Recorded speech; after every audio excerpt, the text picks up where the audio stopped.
Voilà. Bonjour. Vous voyez encore des bouteilles de plastique, ils vont disparaître. Donc, c'est le stock qu'on doit terminer. Voilà. Bien, mais ce n'est peut-être pas le souci le plus important pour le moment. Nous, on va se replonger dans la première partie de ce cours, ce que la Bible doit à plusieurs civilisations. Je vais juste terminer sur l'Égypte parce que nous avons vu la semaine dernière l'importance de l'Égypte au deuxième et au premier millénaire, et je n'ai pas eu le temps de vous dire quelques mots encore sur l'histoire de Joseph et sur Moïse, parce que voilà, Moïse c'est quand même un personnage qui intéresse beaucoup. Et si vous prenez en fait l'histoire de Joseph et l'histoire de l'Exode, ben vous avez deux visions assez différentes de l'Égypte en fait, parce que chez Joseph, comme vous le savez, on peut dire que c'est une sorte de roman de diaspora qui légitime d'une certaine manière la vie en Égypte. Parce que, si vous vous souvenez de l'histoire, il y a quelques ans, on a fait un cours sur l'histoire de Joseph. L'idée, c'est quand même que Joseph peut faire carrière en Égypte, même si au début c'est un peu difficile. Il fait venir toute sa famille pour la nourrir, et ça, c'est quelque chose que nous avons vu la semaine dernière. Ce qui, en effet, est une réalité qu'en cas de famine, de situation économique difficile, les gens descendent en Égypte. Eh bien, comme je vous ai dit, parfois aussi, les Égyptiens ferment la frontière.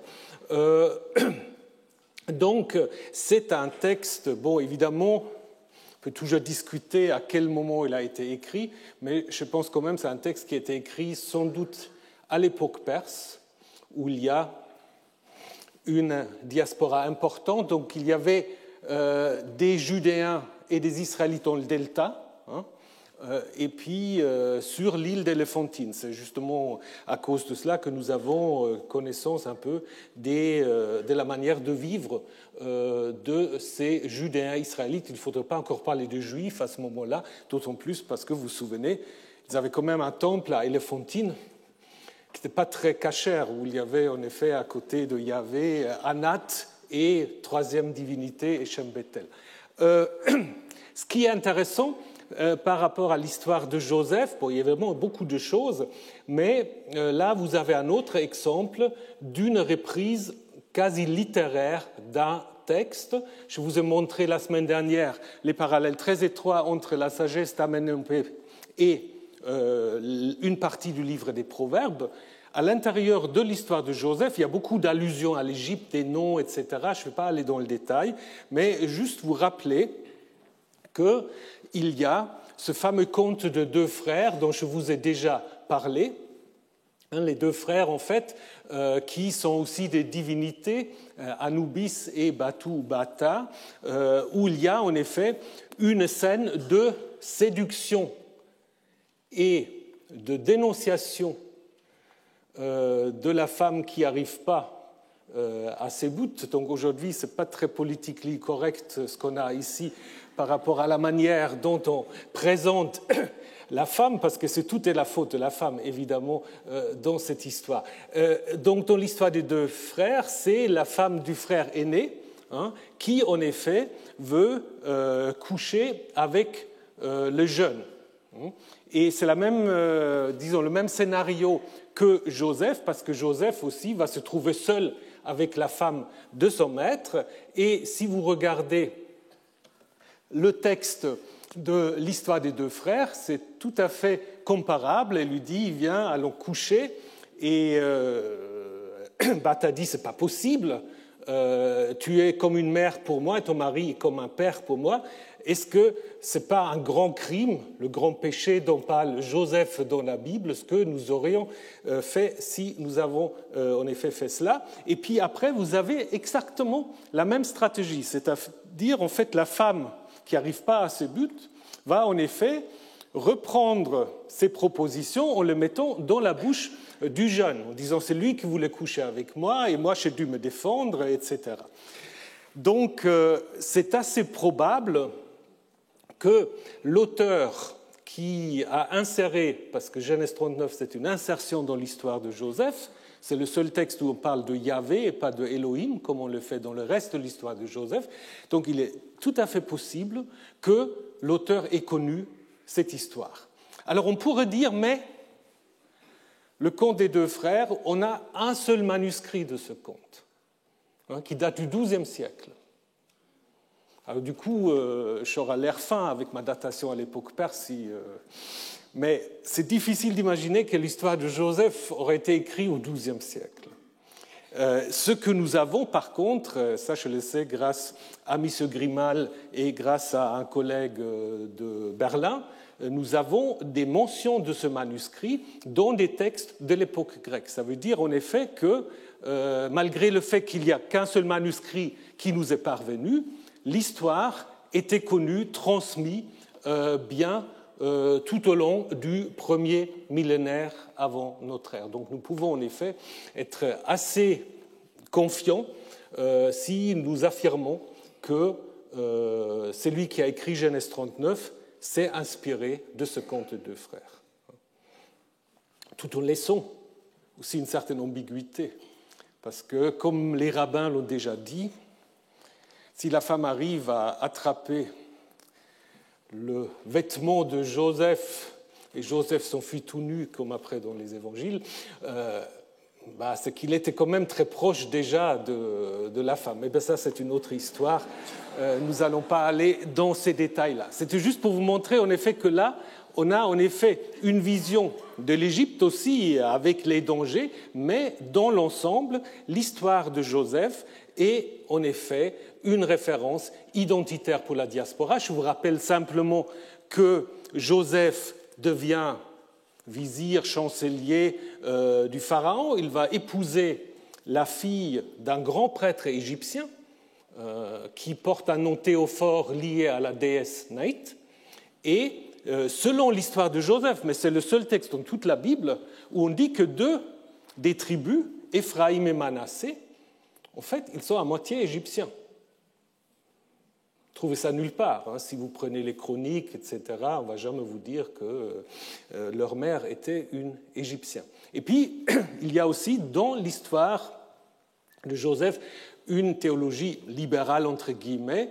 On parle toujours d'Élohim. Il n'y a aucun problème lorsque Pharaon, qui raconte ses rêves, et Joseph qui les interprète, dit « c'est Dieu qui me fait passer un message que je ne comprends pas ».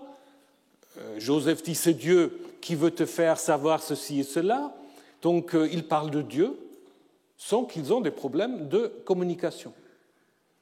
Alors que, si vous vous souvenez de l'histoire de l'Exode, lorsque Moïse vient et demande au Pharaon, Yahvé, notre Dieu, veut que nous allons lui rendre un culte, qu'est-ce qu'il dit le Pharaon ? Il dit, mais qui c'est ce Yahvé ? Je ne connais pas.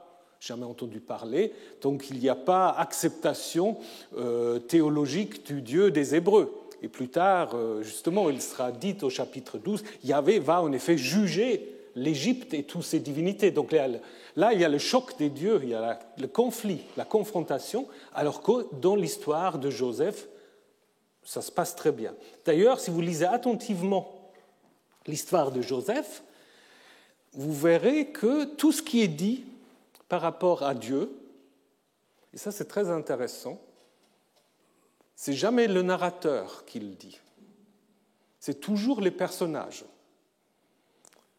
Les frères, quand Joseph les fait emprisonner parce qu'il prétend qu'ils sont des espions, les frères, c'est les frères qui disent c'est Dieu qui nous punit parce que nous avons jadis fait du mal à notre frère.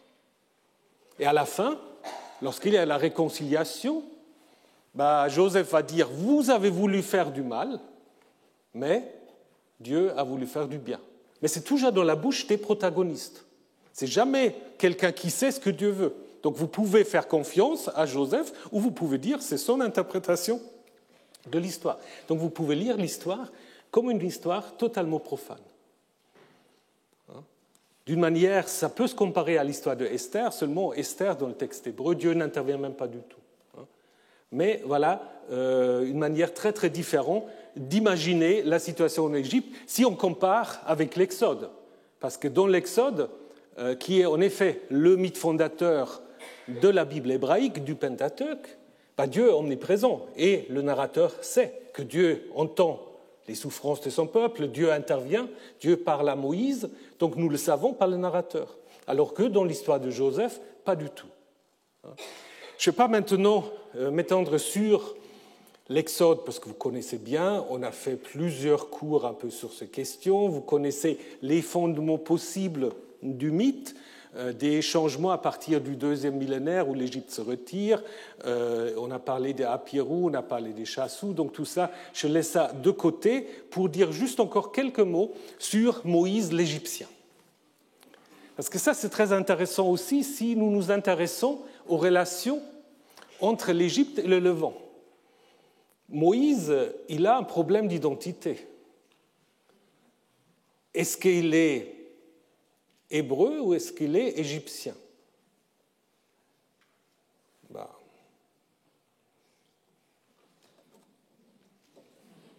Alors, première chose qu'il faut dire, c'est le seul personnage dans toute la Bible qui doit attendre plus que 3 mois jusqu'à ce qu'il reçoive son nom.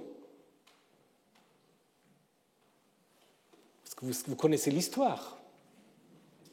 Le nom lui est donné par la fille du Pharaon.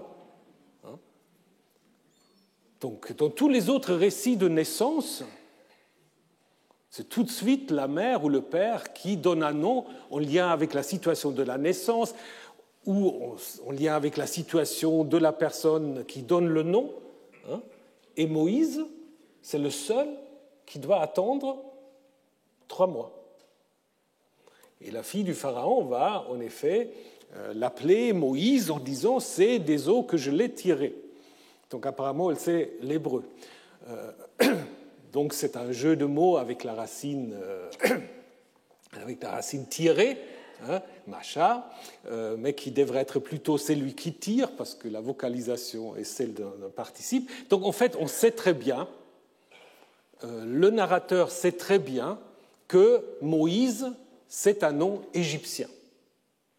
Et c'est pour cela, en effet, il faut attendre jusqu'à ce que la fille du Pharaon puisse donner son nom. Donc on sait que c'est un nom égyptien, donc ça ne peut pas être sa mère qui donne le nom.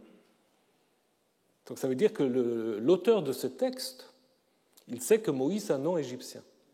C'est comme Ramsès, Thoutmoses, engendré par. Donc il manque l'élément théophore, mais on sait tout à fait que Moïse est un nom égyptien. D'ailleurs, avant qu'il reçoive son nom, on l'appelle comment en hébreu? On l'appelle Yeled. Yeled, pour les hébraïsants, c'est quoi? C'est le petit enfant. C'est la racine Yod Lamed Dalet qui correspond en fait à la racine égyptienne pour enfanter, engendrer. Donc, je pense que le narrateur sait très bien l'égyptien et qui sait que, pour être crédible, il faut que ce soit la fille du Pharaon qui donne le nom.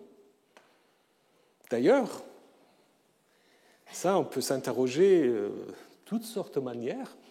Tout l'entourage de Moïse, d'ailleurs, porte de noms égyptiens. Aaron, c'est probablement un nom égyptien. Grand est le nom du dieu. Pinchas, le noir ou le nubien. Et Myriam, probablement Méret, la bien-aimée. Donc il y a une sorte de connexion égyptienne de toute la famille, en fait, de Moïse. Alors, comment expliquer ça? Est-ce que ça veut dire qu'à l'époque, les noms égyptiens étaient à la mode? Ce qui est possible. Est-ce que c'est quand même lié à des souvenirs d'une famille qui avait fait carrière en Égypte? Parce que déjà, nous l'avons vu dans l'histoire de Joseph, les Asiates, les retenus, comme on les appelle les Égyptiens, qui font carrière en Égypte, souvent, ils prennent aussi un nom égyptien. Ils gardent leur nom sémite, mais ils prennent aussi un nom égyptien. Et du coup, ça pose justement toute la question du arrière-fond historique de la construction de la figure de Moïse. Ce n'est pas pour vous prouver que Moïse est une figure historique. Ce que je vais vous montrer maintenant très très brièvement, c'est que nous avons des cas qui peuvent être comparés avec Moïse et qui se situent tous aux alentours du XIIIe, XIIe siècle avant l'ère chrétienne. Nous avons d'abord un haut fonctionnaire, Ben Ozen, le fils de l'écoute, de l'oreille, donc c'est lui qui écoute, qui est chargé par le roi de surveiller l'exploitation minière à Timna, donc à côté de Élat, et qui intervient justement comme médiateur dans un conflit qui oppose les Chassous aux contremaîtres égyptiens. Donc là, c'est une scène qui fait penser un peu à l'histoire de l'Exode. Mais après, on ne sait pas ce qu'il devient. Quelqu'un qui était longtemps considéré comme étant le candidat du Moïse historique, c'est un dénommé Béa, qui a aussi un très long nom égyptien, vous l'avez ici, Ramsès et la manifestation de Dieu, à l'intérieur duquel vous avez justement l'élément Moïse, qui en effet provoque, ensemble avec la reine-mère qui est aussi d'origine cananéenne, une sorte de guerre civile et tente de s'enfuir avec un groupe d'Apirous dont on dit qu'ils volent l'argent et l'or des Égyptiens. Alors ça vous rappelle peut-être quelque chose. Bon, le seul problème, donc si ça va être le Moïse, on aura même un portrait de lui. Vous aurez eu un portrait de Moïse. Mais on a depuis une dizaine d'années, peut-être même plus, une quinzaine d'années, un document publié par l'IFAO qui raconte l'exécution justement de ces chanceliers Béa sous le pharaon Sifta, c'est-à-dire qu'il n'a jamais pu s'enfuir de l'Égypte. Donc ça rend les choses un peu difficiles. Et puis du coup, on a pensé à un autre personnage qu'on appelle parfois Hirsou, qu'on n'a pas fait identifier à Béa, qui maintenant des gens disent « Ah non, c'est un autre personnage ». Parce que dans un papyrus qui date justement du règne de Ramsès III, on dit que c'était une situation chaotique, on s'entretuait, et un Syrien, un Hirsou. Alors est-ce que ça, c'est toute la question, est-ce que c'est un nom propre ou est-ce que ça veut simplement dire un parvenu, quelqu'un qui n'a pas beaucoup de valeur, était devenu prince, il voulait soumettre tout le pays, il dépouillait avec son groupe d'Apirous, il dépouillait les gens et traitait les dieux comme s'ils étaient des humains. Donc on a vu aussi là derrière un Moïse qui s'oppose aux dieux égyptiens. Et donc selon une inscription d'un pharaon usurpateur Setnat, ce parvenu aurait engagé justement des mercenaires à Pirou et comme Béa sera emparé de l'or et de l'argent des Égyptiens. Donc toute la question c'est de savoir est-ce que c'est un personnage indépendant? Est-ce le même que ce fameux Béa? Toujours est-il que derrière ce type de personnage, vous avez en quelque sorte le matériau à partir duquel on a construit le personnage de Moïse. Je pense qu'il ne faut pas dire que c'est un de ces-là. Peut-être il y en a d'autres qu'on va trouver. Mais ce qui est derrière, ce qui se reflète à la fois dans le roman de Joseph et dans l'histoire de l'Exode, c'est cette idée que vous avez des gens qui viennent du Levant et qui peuvent faire carrière à la cour égyptienne. Parfois ça se passe bien, parfois ça se passe moins bien. Et il faut évidemment aussi que je vous dise encore une chose sur Moïse et Akhenaton, parce que ça c'est aussi un grand classique qui est devenu populaire, vous le savez, à cause de Freud, Sigmund Freud, l'homme Moïse, Moïse et le monothéisme. D'ailleurs, on oublie souvent que Freud, quand il a écrit ce livre, il l'avait intitulé « Un roman historique ». Et après, on a pris ça comme des faits historiques, ce qu'il ne faut surtout pas faire. Donc l'idée, c'est que ce pharaon Akhenaton, qui aurait été le premier monothéiste de l'humanité, ce qui à mon avis n'est pas si clair que ça, aurait été soit le maître, le professeur de Moïse, ou ça aurait été Moïse lui-même. D'ailleurs, Moïse a ça d'un exégète allemand du nom de Céline, dont on a traduit maintenant le texte en français. Donc, si ça vous intéresse, vous voyez comment va l'héritage. Et en fait, ça va beaucoup plus loin dans le temps. Ça retourne jusqu'à Schiller. Et Schiller, ça, je ne sais pas trop d'où il l'a, mais on le trouve pour la première fois chez un prêtre égyptien qui écrit en grec, Manéthon, qui écrit au IIIe siècle avant l'ère chrétienne, et qui raconte l'histoire un peu burlesque d'un dénommé Osarsiph, qui justement aurait été le chef des lépreux, qui aurait été chassé, etc., et qui sans doute se moque un peu de la tradition de l'Exode. Alors, est-ce que c'est anti-juif, antisémite? C'est toujours très, très difficile de savoir exactement, mais en fait, il identifie ce Moïse au pharaon Oni de Akhenaton, puisque, vous le savez, après sa mort, on a essayé de le faire disparaître des mémoires. Aujourd'hui, beaucoup d'égyptologues vont dire qu'il ne faut surtout pas parler de monothéisme à ce moment-là, c'est un atonisme d'une certaine manière, une sorte de concentration sur le culte Aton, surtout pour contrer le clergé des autres dieux qui était peut-être un peu trop puissant. Voilà, donc je vous ai dit, vous avez deux images de l'Égypte, une image plutôt positive. Après, l'Exode va nous construire une image plutôt négative.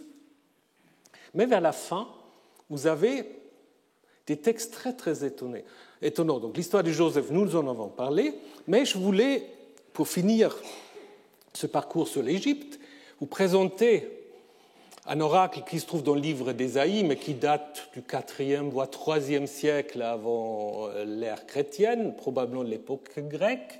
On dit en effet qu'il y aura un autel de Yahvé au pays d'Égypte. Est-ce que ça fait allusion à l'Éphantine? Est-ce que ça fait allusion à d'autres lieux de culte pour Yahvé?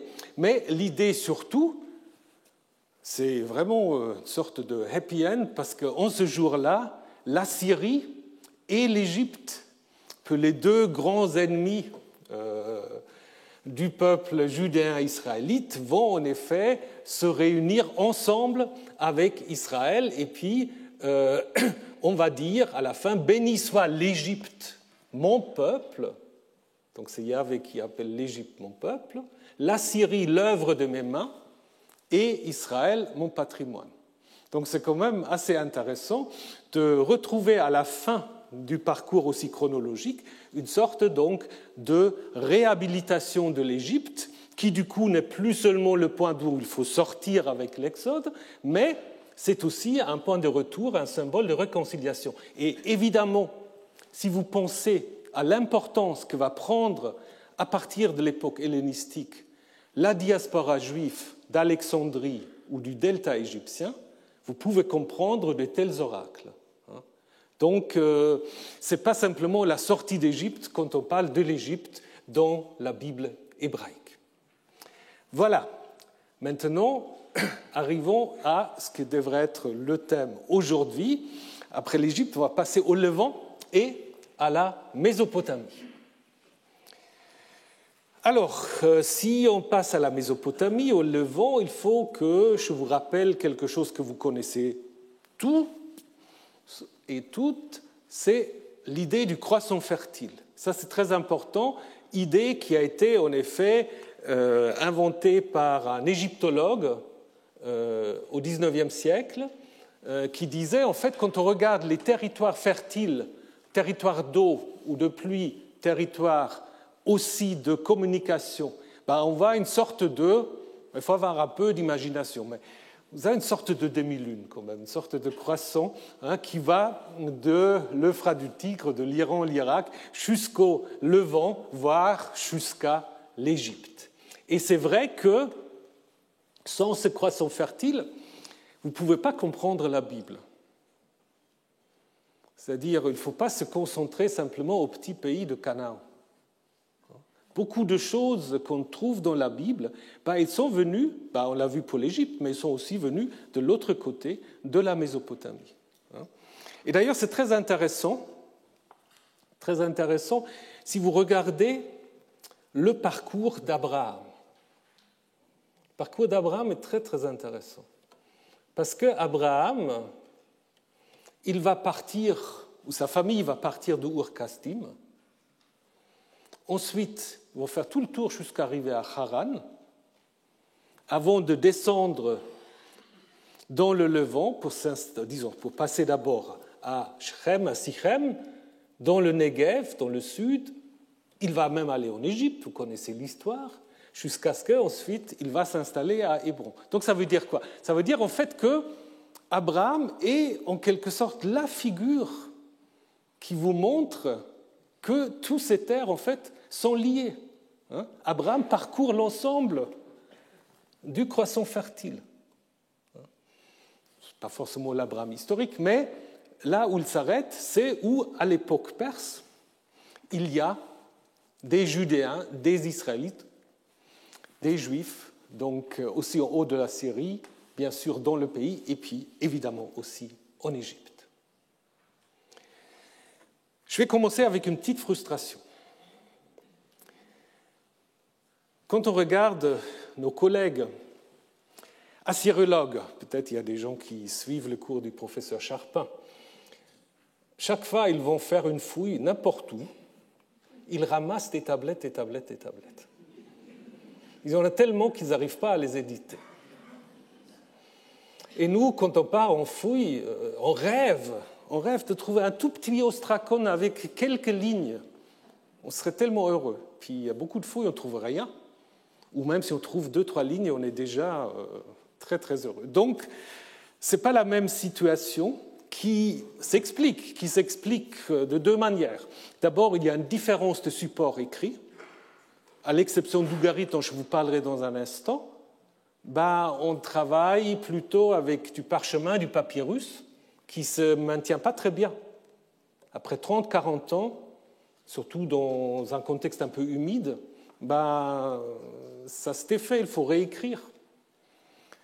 Ce n'est pas par hasard que les manuscrits bibliques qu'on a trouvés, on les a trouvés à Qumran, c'est-à-dire dans le désert, où il y a un climat sec qui permet plus facilement de conserver ces papyrus.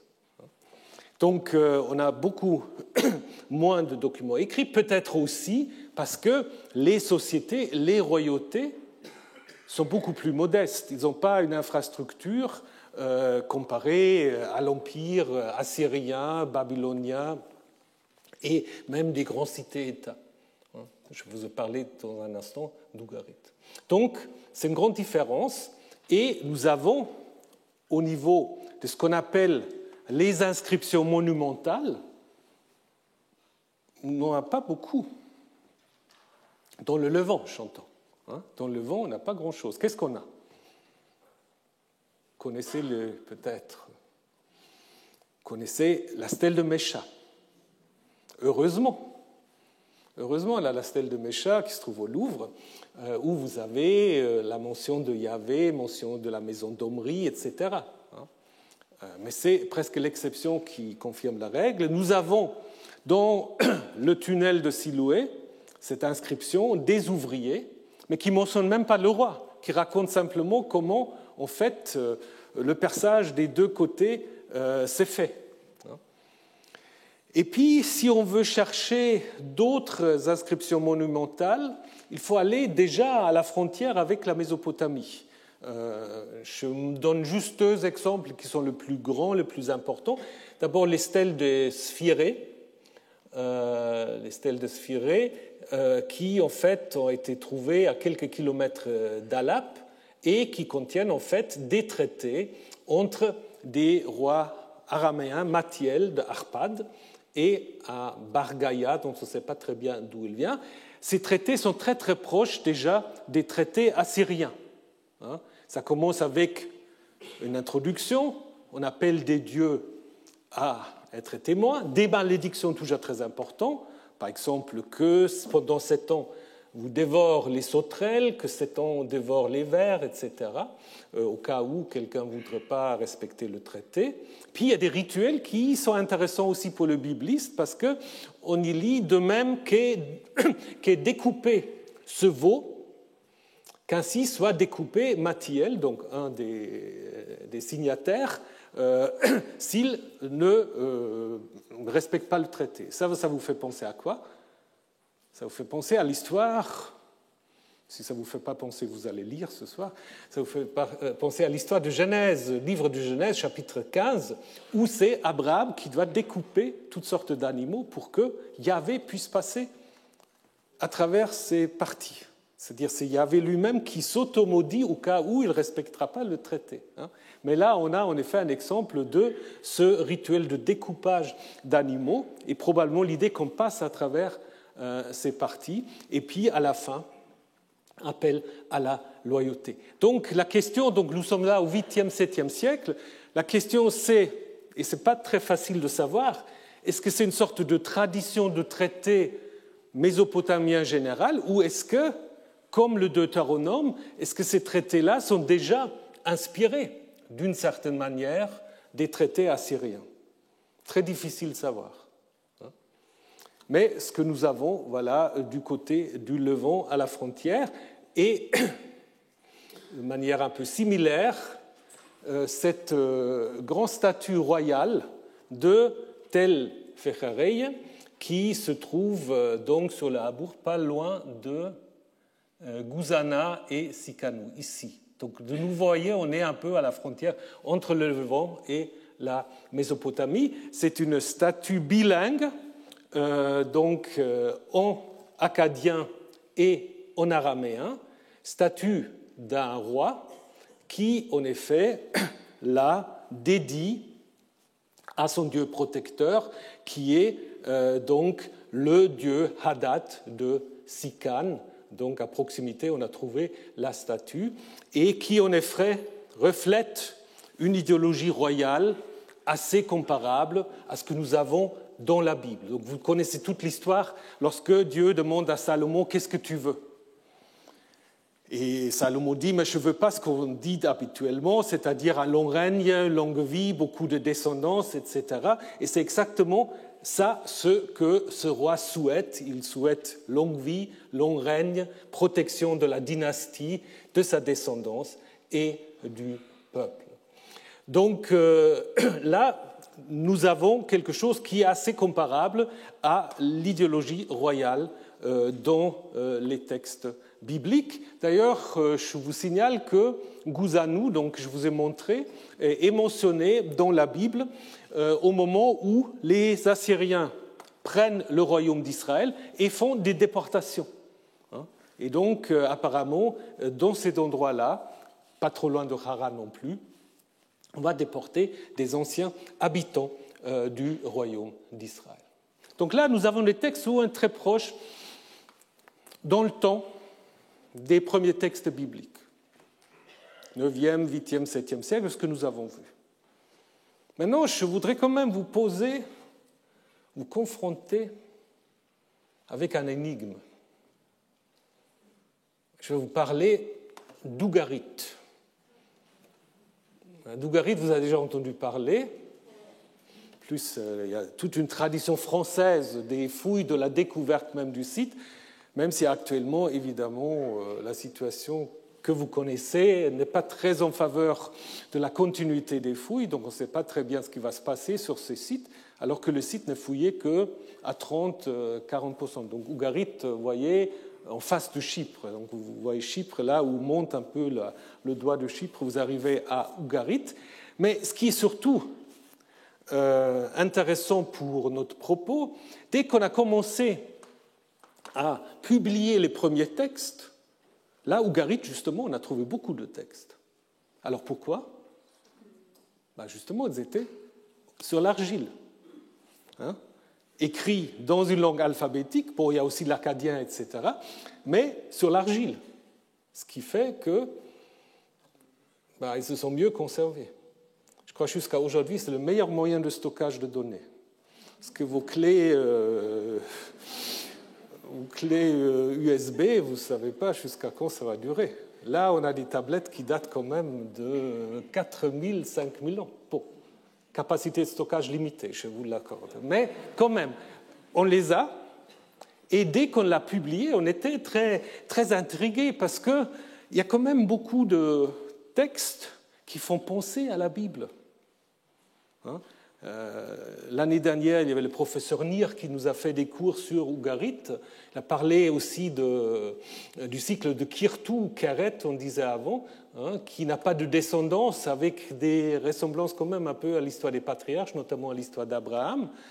Ce qui a d'abord donné à certains biblistes l'idée qu'on peut faire remonter la Bible au deuxième millénaire, parce que vous savez, Ugarit a été détruit entre 13 et 1200 avant l'ère chrétienne, donc la Bible sera aussi vieille que Ugarit. Donc du coup, le Yaviste qu'on datait parfois sous Salomon, c'était un tout jeune, parce qu'il y a déjà des textes au deuxième millénaire. On a même essayé de trouver Yahvé à Ugarit. Il y a un fragment, très très brièvement, je vais vous le présenter, un fragment qui est un texte vraiment très, très bref, où on a Shamu Bani Yahou, donc le nom de mon fils Yahvé. Yahou, Yahvé. Certains ont trouvé là l'idée que, ce qu'on peut trouver aussi derrière le texte de Deutéronome 32, que Yahvé aurait été le fils de Él. Mais c'est le seul texte à Ugarit, et dans la ligne suivante de ce fragment, au lieu de YV, vous avez YM, c'est Yam. Yam qui est très connu, qui est le dieu de la mer. Donc peut-être c'est juste une erreur, et qu'il faut en effet lire Yam, et puis il n'y a plus de Yahvé à Ugarit. Mais du coup, ce qui est derrière ces parallèles, je vais vous en montrer d'autres parallèles, c'est la question un peu de la transmission. Comment on peut imaginer ou comment on peut expliquer les parallèles entre les textes d'Ugarit du deuxième millénaire et les textes bibliques qu'on va mettre par écrit à partir du 9e, 8e, 7e siècle. Comment expliquer cela? C'est très difficile. Au deuxième millénaire, nous l'avons vu, Ugarit, c'était un cité-État prospère, très connu, cité en Égypte, cité par les textes de Marie, avec une infrastructure, avec une administration royale, et Israël ne commence à émerger, c'est une sorte de confédération de clans, n'a pas vraiment de pouvoir politique et surtout pas de traces écrites. Donc on ne peut pas imaginer ça d'une manière, d'une influence directe, ce n'est pas possible. Donc il faut plutôt penser à une sorte de transmission de la longue durée. Malheureusement, on manque un peu les maillons de cette transmission. Je pense que vous avez des concepts qui prennent en effet leur origine au deuxième millénaire, mais qui sont transmis, alors comment, de manière orale, etc., très très difficile à expliquer, mais qui, en effet, s'explique peut-être aussi sur un plan d'histoire des religions par le fait que le Baal d'Ugarit, qui est le dieu le plus important pour les Ugaritains, même si El est le dieu roi, c'est quand même Baal que les gens trouvent intéressant. Et ce Baal, il est très proche, en fait, dans ses fonctions, du Yahvé biblique. Donc en fait, c'est des frères ennemis. C'est pour cela aussi, dans la Bible, vous avez beaucoup de récits, si vous pensez à l'histoire d'Élie, d'Élisée, des récits de conflits entre Yahvé et Baal, mais vous n'avez jamais des conflits entre Yahvé et El. Il n'y a pas de conflit entre Yahvé et El. On peut les identifier. Mais à l'origine, ça veut dire qu'ils n'avaient pas forcément les mêmes fonctions. Par contre, le Baal d'Ugarit a les mêmes titres et a un peu les mêmes exploits que Yahvé. Par exemple, il s'appelle à Ugarit Baal, c'est lui qui chevauche les nuées. Il faut imaginer qu'avec son char, il chevauche les nuées. Et ça, c'est des titres qu'on trouve aussi pour Yahvé, je ne vais pas les détailler maintenant, dans des textes prophétiques ou poétiques. On parle aussi de l'accès à la royauté de Yahvé. De la même manière, on va parler de l'accès à la royauté de Baal. Je vous prends ici le psaume 47. « acclamé Dieu par des cris de joie. Dieu est monté au milieu des acclamations. Yahvé au son de la trompe et roi sur les nations, assis sur son trône sacré. Et on va dire la même chose sur Baal. Baal monta, il est assis sur le trône de sa royauté, il sera roi. Donc ça veut dire que les deux traditions d'Ougarit et derrière ce psaume parlent d'une ascension de Baal ou de Yahvé à la royauté. Et cette ascension, elle est due à quoi? Elle est due à des exploits, à des combats contre des ennemis. En effet, à Ougarit, il y a une sorte de répartition géographique. En fait, Baal a deux ennemis, qui sont ses frères, mais contre lesquels il faut qu'il se batte tout le temps. Ces deux ennemis, c'est qui? C'est Yamu, qui veut simplement dire en hébreu la mer, qui donc le dieu qui gouverne la mer et les eaux, Mot, Mavet en hébreu, qui est la mort, le monde des morts, le séjour des morts, et Baal, justement, qui règne sur le monde des hommes, sur la terre. C'est une sorte de répartition un peu des dicastères.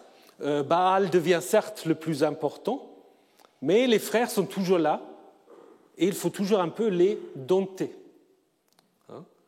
Et on voit en effet que, avant l'époque perse, Yahvé comme Baal doit aussi s'affronter à d'autres. Il a des compétences limitées qu'il doit partager avec d'autres. Et là, on peut faire vraiment des comparaisons très, très intéressantes entre les textes d'Ougarit et les textes qu'on trouve dans les psaumes ou dans d'autres textes. Je vais très, très rapidement vous parler du combat contre la mer. Dans le psaume 74, c'est un psaume qui présuppose la destruction du temple, parce que ça commence par une lamentation sur les ennemis qui ont détruit le temple, et après on fait un appel à Yahvé. Pour le motiver, on lui rappelle en effet ses exploits antérieurs. Et puis on dit, c'est toi qui as cassé par la force Yam, la mer, tu as brisé la tête du dragon, c'est toi qui as fracassé les têtes du Léviathan.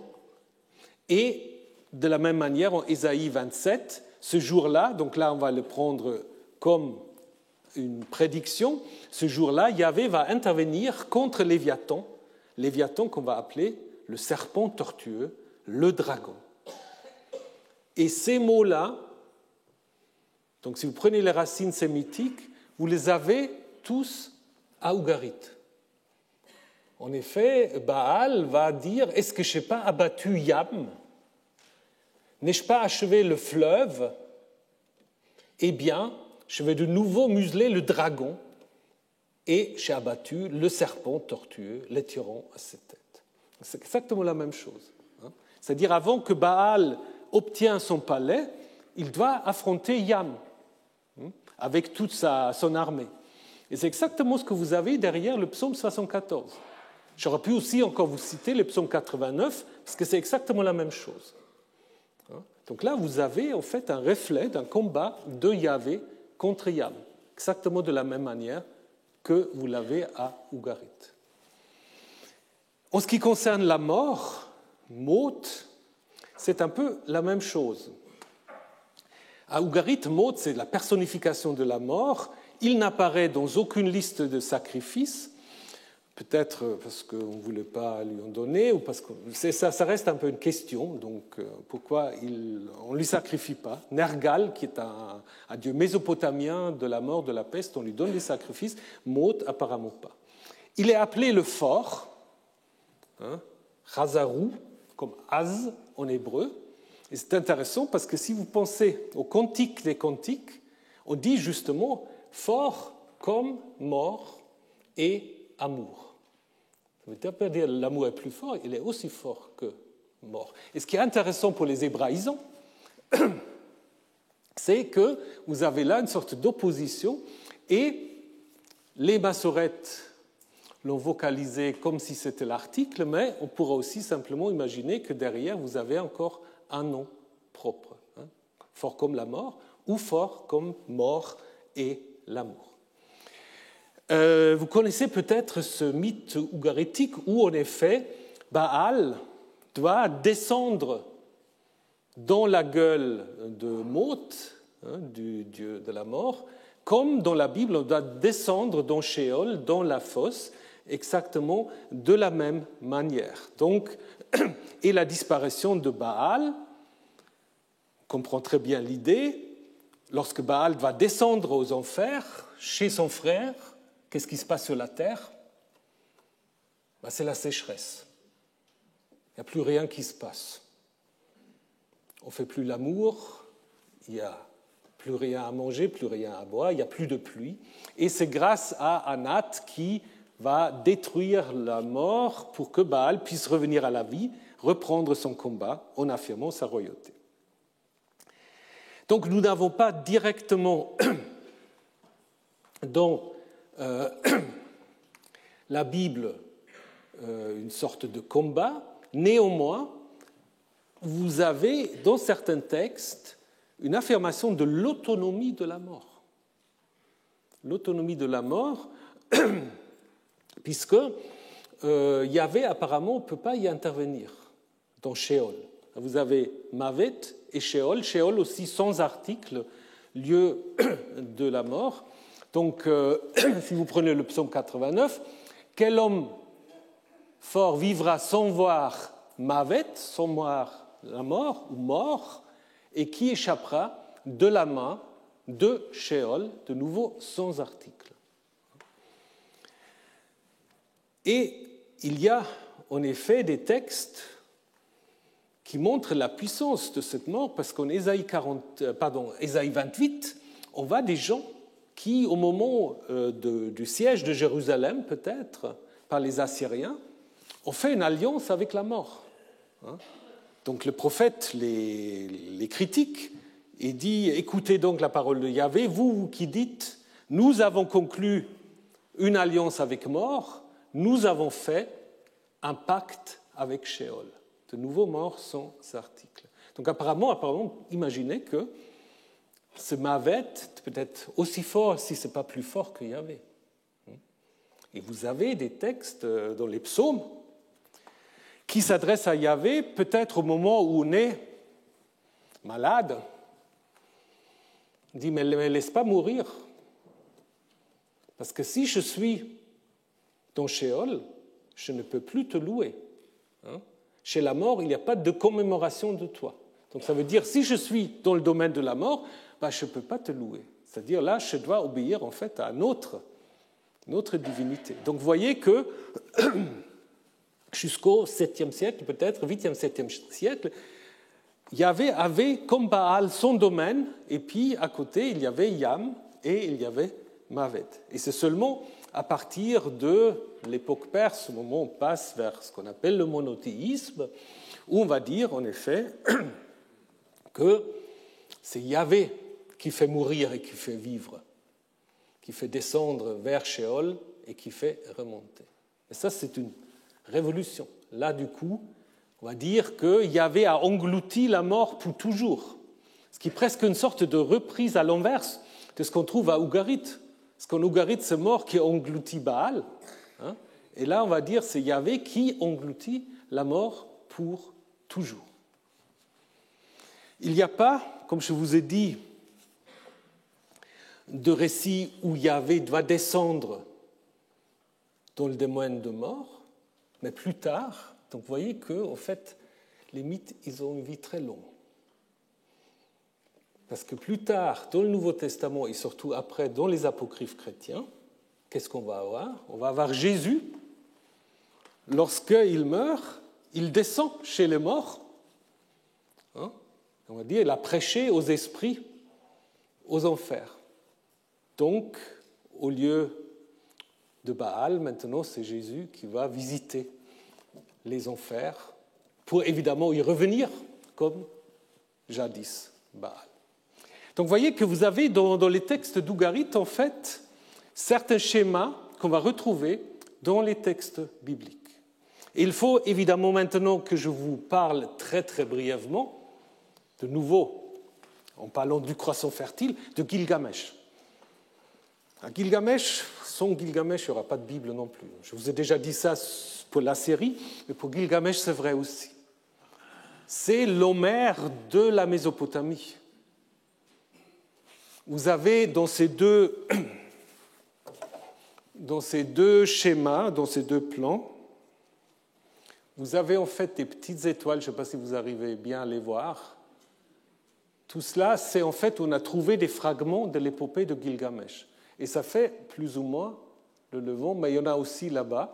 Et là, c'est tous les fragments ou des représentations aussi iconographiques de Gilgamesh dans le Levant.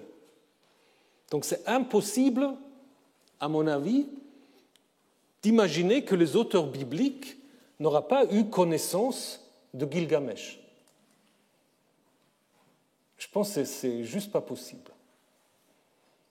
D'autant plus que Gilgamesh, on le cite encore dans les textes de Qumran, c'est-à-dire dans un fragment de Enoch, on parle encore de Gilgamesh. Donc à l'époque grecque, il est encore connu, ce Gilgamesh, qui, est-ce qu'il est une figure historique, j'en sais rien. Difficile de savoir. Les assyriologues disent oui. Les biblistes ont plutôt tendance à dire non, mais bon, c'est pas très important. Mais disons, c'est en effet là derrière, il y a une sorte de figure héroïque mentionnée dans la liste sumérienne des rois, avec justement des pères aussi un peu divins qu'on va retrouver dans l'épopée, et épopée qu'on connaît seulement à partir du XIXe siècle. Le nom de Gilgamesh, on l'avait déjà. Mais l'épopée, c'est au moment où commence la sériologie, on fait les premières fouilles, etc. Jusqu'à aujourd'hui, on n'a pas l'ensemble de l'épopée. On a à peu près 3/4, à peu près. Donc on comprend tout à fait ce qui se passe, mais il y a des lacunes qu'on aimerait bien combler. Et évidemment, pour le bibliste, Gilgamesh, c'est magnifique. Pourquoi c'est magnifique? Parce que vous avez là de nouveau la preuve matérielle de ce qu'on dit sur des textes originels qui sont révisés, altérés, réécrits, combinés, supprimés. On a tout ça avec Gilgamesh. Donc si les gens disent « Ah, les biblistes sont tellement compliqués, il y a toujours des rédactions, des révisions, des choses qui changent », oui, avec Gilgamesh, vous avez la preuve. Parce que vous avez les textes les plus anciens, où on va, c'est des récits indépendants autour du personnage de Gilgamesh, mais qui ne sont pas encore liés entre eux. Et puis après, le texte va être regroupé. Petit à petit, on va arriver à une sorte de version standard qu'on a trouvée dans la bibliothèque du roi Assurbanipal, qui remonte peut-être au travail d'un scribe de la fin du deuxième millénaire, Sinleki Unini, qui est parfois considéré comme l'auteur de l'épopée. Mais ce que vous avez là, donc là vous n'allez pas le lire, ce n'est pas grave, mais vous avez une sorte de schéma qui vous montre la complexité de la transmission du texte. Et contrairement au texte biblique, pour Gilgamesh, nous avons des fragments des différentes époques, ce qui montre aussi la liberté parfois des scribes de changer, d'ajouter, d'enlever des choses. Donc, je vous dis, rien que pour cela, c'est magnifique. Mais c'est magnifique aussi parce que c'est une sorte d'épopée sur la condition humaine, avec des thèmes qu'on va retrouver dans les textes bibliques, pas seulement, mais entre autres. Il y a deux grandes parties pour ceux qui ne l'ont pas encore lu. Je ne sais pas si dans cette salle, il y a des gens qui n'ont pas encore lu Gilgamesh. Je ne vais pas vous demander de vous dénoncer. Il y a des bonnes traductions en français, vous pouvez... Il y a aussi des bandes dessinées, mais je pense qu'il faut commencer par le texte. Donc il y a deux grandes parties. Il y a une première partie, une sorte de saga héroïque, les exploits de Gilgamesh et son ami Enkidu, jusqu'à la mort d'Enkidu.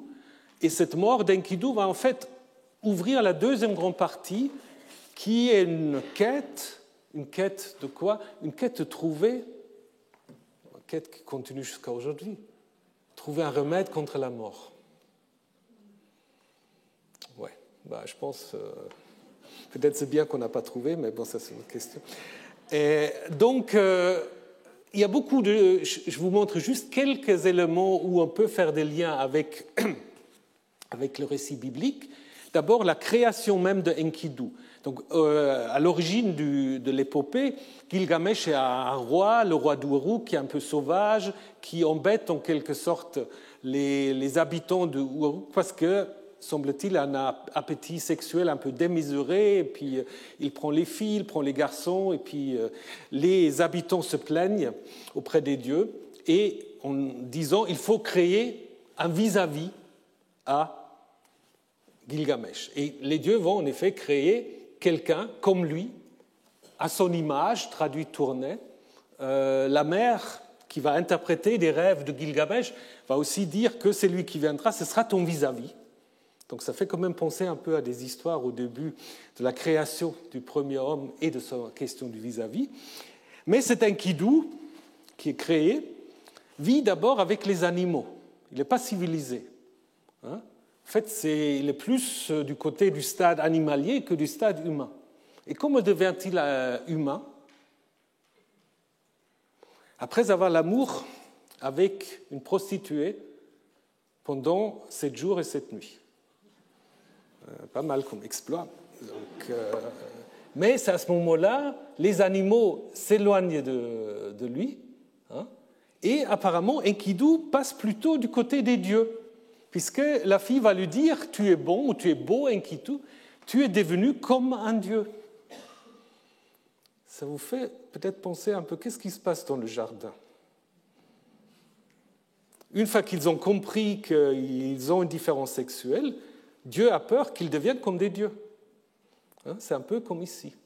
Comme si la sexualité, la capacité de procréer aussi rapproche des dieux.